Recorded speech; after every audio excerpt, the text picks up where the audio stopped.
If you see young Nevaeh Brown running and playing in her grandparents' yard, it's hard to believe that it is a miracle that she's even here today.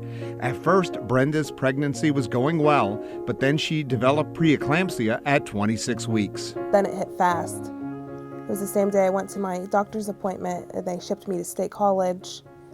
And Mount Nittany said that you got to go to Danville and deliver this baby right away. They just told us that if we don't have her within 24 hours, we're going to lose her. Well, right before I delivered, the doctor came in and he was pretty blunt with us and told us that it could be very serious, that she could make it or she couldn't. So Nevaeh was born at a little bit over 26 weeks, weighing 675 grams, which is about 1.5 pounds. As soon as she was born, she was whisked to the neonatal intensive care unit at Geisinger Janet Weiss Children's Hospital in Danville and placed in one of the isolates funded by the Children's Miracle Network at Geisinger. And being that small, the baby is not the typical newborn. Actually said whenever he came in that your baby's going to look kind of like an alien. She's not going to be very cute because she's going to be mostly bones and skin. Special care is needed for this baby to survive. The care possible only at a specialized hospital like the Geisinger Janet Weiss Children's Hospital in Danville. She really had a fairly uneventful course to start with until she was 12 days old, when she developed a little bit of a feeding intolerance, but not quite the bad feeding intolerance that our babies get, which is something called necrotizing enterocolitis. She seemed to get better.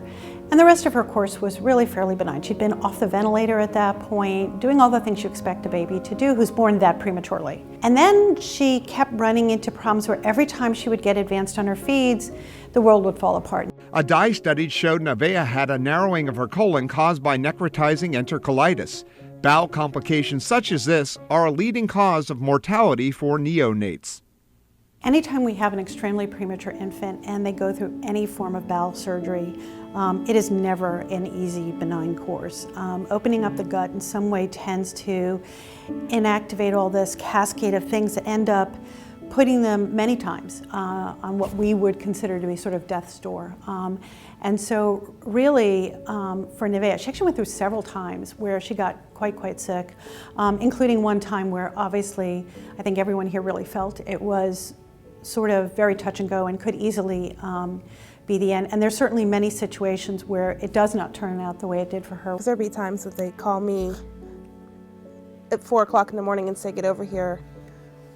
Nevaeh may not make it because she needs to have another surgery. Or they were both straight up told us what's gonna, happen, what they're gonna do with her. That's what I liked about the doctors down there.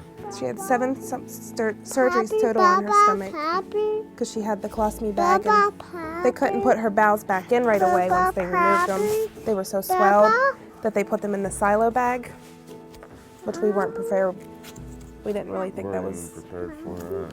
She ended up spending 111 days in the NICU.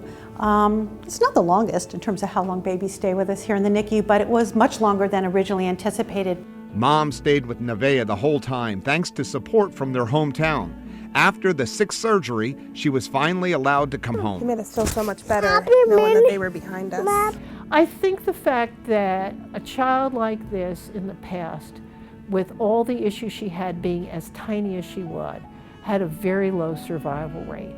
And all the people, and people more even than technology, and all the knowledge that has happened over the year allows us to take care of these very complicated preterm infants in an environment that lets them grow and develop so normally. Mom showed up with us out to El Grosso's, the first year she could after Nevaeh had gotten out of the NICU. And she's been there every year since to sort of pay tribute to what she knows is the advantages of having the telethon and having everything that the telethon funds to provide care. If you could say one thing to the doctors and staff there, what would you tell them?